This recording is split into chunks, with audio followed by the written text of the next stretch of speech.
नमस्कार मित्रांनो, स्वागत आहे आपलं जॉब गुरु या आपल्या यूट्यूब चॅनलवर. मित्रांनो, वन विभागाची 2023मध्ये तुमची जी जाहिरात आली होती त्यापैकी मित्रांनो लघुलेखक असेल, लघुलेखक निम्न श्रेणी, कनिष्ठ अभियंता, वरिष्ठ सांख्यिकी सहाय्यक, लेखपाल, सर्वेक्षक यांचं डॉक्युमेंट व्हेरिफिकेशन मित्रांनो सुरू झालेलं आहे. परंतु 2138 मित्रांनो जी पदांची वनरक्षक या पदाची जाहिरात आलेली होती त्या वनरक्षक पदाचा मित्रांनो निकाल तयार असूनही निकाल अद्यापर्यंत लागलेला नाही आहे. तर हा निकाल मित्रांनो कधीपर्यंत लागेल त्याबद्दलची आजच्या तारखेची महत्त्वाची अपडेट आपण पाहणार आहोत.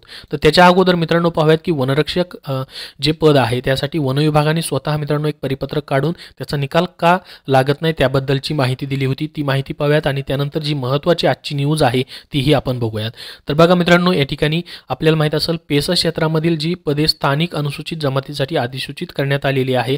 तर सदर अधिसूचना जी आहे मित्रांनो त्याच्यावरती माननीय सर्वोच्च न्यायालयामध्ये आव्हान देण्यात आलेलं होतं. म्हणजे त्याच्यावरती जी रीट याचिका टाकण्यात आलेली होती त्याच्यामुळे मित्रांनो पुढील कार्यवाही न करण्याबाबत सामान्य प्रशासन विभागाने सूचना दिलेल्या होत्या. कारण की वनरक्षक हे पद मित्रांनो पेसा संवर्गामध्ये येतं, त्याच्यामुळे वनरक्षक पदाच्या परीक्षेचा निकाल जाहीर करता येत नाही असं वन विभागाने म्हटलेलं होतं. तर का निकाल लागलेला नाही मित्रांनो, त्याचं महत्त्वाचं कारण या ठिकाणी आपण पाहिलेलं आहे. आता याच्यावरती मित्रांनो 9 जानेवारी 2024 रोजी सुनावणी देखील आहे.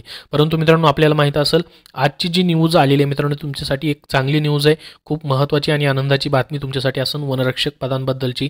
तर मित्रांनो याच्यामध्ये म्हटलेलं आहे की पेसा वगळता वनरक्षकांची पदं भरण्यासाठी सर्वोच्च न्यायालयामध्ये या ठिकाणी जाणार. तर स्वतः वनमंत्री जे आहेत मित्रांनो त्यांनी या ठिकाणी हा निर्णय घेतलेला आहे. या ठिकाणी काल जी मित्रांनो राज्य वन विकास संचालक मंडळाची बैठक झाली मित्रांनो त्याच्यामध्ये वनरक्षक पदभरतीबद्दलची जी आहे मित्रांनो चर्चा करण्यात आलेली आहे आणि त्याचा आढावा घेण्यात आलेला आहे. तर मित्रांनो पेसा वगळता ही पदं भरण्यासाठी म्हणजे मित्रांनो त्याचा पेसा वगळता नॉन पेसाची जी पदं आहेत त्याचा निकाल लावला जाऊ शकतो. त्यासाठी सर्वोच्च न्यायालयामध्ये मित्रांनो राज्य सरकारतर्फे विनंती केली जाणार आहे असं या ठिकाणी म्हटलेलं आहे. ते महत्त्वपूर्ण निर्णय जो आहे तो मित्रांनो या ठिकाणी घेण्यात आलेला आहे. तर याच्यामध्ये काय म्हटलंय पहा, परीक्षेसाठी 86.49% उमेदवार उपस्थित होते. पदभरती प्रक्रियेचे पुढील टप्पे जसे की ॲन्सर की देणे, त्याच्यावर आक्षेप मागवणे, आक्षेपांचे निवारण करणे, अंतिम ॲन्सर की देणे ही कार्यवाही पूर्ण करण्यात आली आहे. आता वनरक्षक वगळता ऑनलाईन परीक्षेचा निकाल जो आहे 22 नोव्हेंबर 2023 रोजी मित्रांनो जाहीर करण्यात आलेला आहे. आणि मात्र राज्यपाल यांच्या 29 ऑगस्ट 2019 अन्वये मित्रांनो जी पेसा क्षेत्रातील पद स्थानिक अनुसूचित जमातीसाठी अधिसूचित करण्यात आली आहेत या अधिसूचनेला सर्वोच्च न्यायालयामध्ये आव्हान देण्यात आलेले आहे. तर या प्रकरणी मित्रांनो पुढील कार्यवाही न करण्याबाबत प्रशासन जे आहे सामान्य प्रशासन त्यांनी मित्रांनो सूचना दिलेल्या आहेत, त्यामुळे निकाल जाहीर करता येत नाही. तर याच्यासाठी मित्रांनो त्यांनी म्हटलेलं आहे की पेसाची पदं वगळता मित्रांनो वनरक्षकची पदं भरण्यासाठी म्हणजे त्याचा निकाल लावण्यासाठी मित्रांनो आता परीक्षा तर त्याच्या झालेल्या आहेत तर ठीक आहे, त्याचा निकाल लावण्यासाठी मित्रांनो या ठिकाणी माननीय सर्वोच्च न्यायालयामध्ये या ठिकाणी मित्रांनो विनंती केली जाणार आहे निकाल लावण्यात यावं म्हणून. पेसा क्षेत्र वगळता वनरक्षकांची इतर पदं भरण्यासाठी मित्रांनो वन विभाग राज्य सरकार तर्फे सर्वोच्च न्यायालयामध्ये विनंती करणार आहे. तर यासाठी विशेष वकील देखील मित्रांनो नेमण्यात येईल जेणेकरून इतर क्षेत्रातील वनरक्षक पदाची निवड झालेल्या उमेदवारांच्या नोकरीचा मार्ग सुकर होईल असेही वनमंत्री जे आहेत माननीय श्री सुधीर मुनगंटीवार यांनी मित्रांनो बैठकीमध्ये सांगितलेलं आहे. तर ही तुमच्यासाठी खूप चांगली गोष्ट आहे मित्रांनो, कारण की याच्या अगोदर जर आपण पाहिलं मित्रांनो पेसा संवर्गातील पदं वगळता कृषी विभागाने देखील तसा निर्णय घेतलेला आहे मित्रांनो. तर तुमचा वनरक्षक असेल किंवा मित्रांनो तलाठी असेल त्याबद्दलचा असा निर्णय देखील होऊ शकतो. वनरक्षक बद्दल तर स्वतः मित्रांनो वनमंत्र्यांनी या ठिकाणी न्यूजमध्ये ती माहिती दिली, बैठकीमध्ये सांगितलेलं आहे की पेसा वगळता कार्यवाही पूर्ण केली जाऊ शकते. परंतु मित्रांनो 9 जानेवारीला ती जी याचिका टाकण्यात आली होती त्याच्यावरती सुनावणी देखील आहे. तर 9 जानेवारीपर्यंत मित्रांनो जर निर्णय नाही झाला तर अशा पद्धतीने पेसा क्षेत्र वगळता मित्रांनो नॉन पेसाची तुमच्या ठिकाणी कार्यवाही केली जाऊ शकते. हे जे प्रसिद्धीपत्रक आलं होतं पहा कृषी सहाय्यकांची किंवा कृषी सेवकची जी पद आहेत मित्रांनो ते देखील पद पेसा संवर्गामध्ये येतं. तर याच्यामध्येही त्यांनी म्हटलेलं होतं की पेसा क्षेत्रातील पदभरतीचा निर्बंध असल्याने फक्त नॉन पेसा क्षेत्रातील रिक्त पदांसाठी कार्यवाही करण्यात येणार आहे. म्हणजे पेसा क्षेत्रातील पद वगळून मित्रांनो कृषी सेवक किंवा कृषी सहाय्यकांची जी नॉन पेसाची पद आहेत मित्रांनो त्याच्यावरती हे परीक्षा घेण्यासाठी देखील मित्रांनो 22 डिसेंबरला हे परिपत्रक कृषी विभागाने प्रसिद्ध केलं होतं. तसंच मित्रांनो वनरक्षक असेल किंवा तलाठी असेल त्याबद्दल देखील तुमचा निर्णय होऊ शकतो.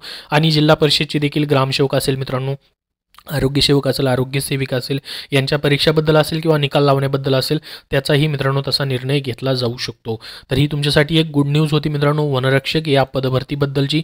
जर याबद्दल अजून अपडेट आलं मित्रांनो तर तुमच्यापर्यंत नक्की शेअर केलं जाईल. तर या व्हिडिओमध्ये एवढीच महत्त्वाची आजच्या तारखेची मित्रांनो ही न्यूज आलेली होती, ती तुम्हाला माहिती द्यायची होती. त्यासाठी या व्हिडिओला नक्की लाईक करा व चॅनलला सबस्क्राईब करून ठेवा. मित्रांनो सध्याच्या सरळ सेवा पदभरतींसाठी तुम्हाला पुस्तक हवं असेल तर विजयपथ पब्लिकेशन पुणे यांनी मित्रांनो TCS IBPS पॅटर्ननुसार सामान्य ज्ञान वन लाइनर स्वरूपामध्ये पुस्तक प्रसिद्ध केलेले आहे. याची द्वितीय आवृत्ती आलेली आहे मित्रांनो. हे पुस्तक तुम्ही जिल्हा न्यायालयाची शिपाई लिपिक पदभरती असेल, त्यानंतर मित्रांनो सध्या आलेली वैद्यकीय शिक्षण विभागाची गट ड ची पदभरती असेल, पुरवठा निरीक्षक असेल, राज्य उत्पादन शुल्क भरती असेल किंवा महानगरपालिकेची पदभरती असेल मित्रांनो, सर्वांसाठी यूज करू शकता. कारण की तुमच्या परीक्षा TCS आणि IBPS मार्फतच घेतल्या जातात. त्यामध्ये सामान्य ज्ञान GS हा विषय मित्रांनो तुम्हाला कंपल्सरी असतो. 25 प्रश्न 50 मार्काला तुम्हाला विचारले जातात. तर त्याच्यामध्ये मित्रांनो पैकीच्या पैकी गुण घेण्यासाठी तुम्हाला हे पुस्तक जे आहे अत्यंत उपयोगी येणार आहे. तर TCSच्या मित्रांनो जुलै 2023 पर्यंतच्या सर्व प्रश्नांचा याच्यामध्ये समावेश त्यांनी केलेला आहे. आणि महत्त्वाचं म्हणजे 2022-23 मध्ये TCS आणि IBPSने जे सामान्य ज्ञान या विषयावरती मित्रांनो प्रश्न घेतलेले आहेत, परीक्षा घेतलेले आहेत, त्यामधील जे उपटॉपिक्स आहेत जसे की राज्यघटना असेल, भूगोल असेल, इतिहास असेल, विज्ञान असेल, अर्थशास्त्र असेल, पर्यावरण असेल, संगणक असेल, याच्यावरती मित्रांनो प्रत्येक विषयाचं तुम्हाला घटकनिहाय वर्गीकरण देखील त्यांनी करून दिलेलं आहे. आणि जवळपास 21 प्रकारच्या 400+ प्रश्नपत्रिकांचा याच्यामध्ये समावेश करून हे पुस्तक तयार करण्यात आलेलं आहे. तर मित्रांनो TCS IBPS पॅटर्ननुसार तुम्हाला सामान्य ज्ञान या विषयाची तयारी करण्यासाठी वन लाइनर स्वरूपामधले हे पुस्तक विजयपथ पब्लिकेशन पुणे यांचं कुठल्याही बुक स्टोअरमध्ये भेटून जाईल आणि ऑनलाईन देखील मित्रांनो तुम्ही खरेदी करू शकता. धन्यवाद.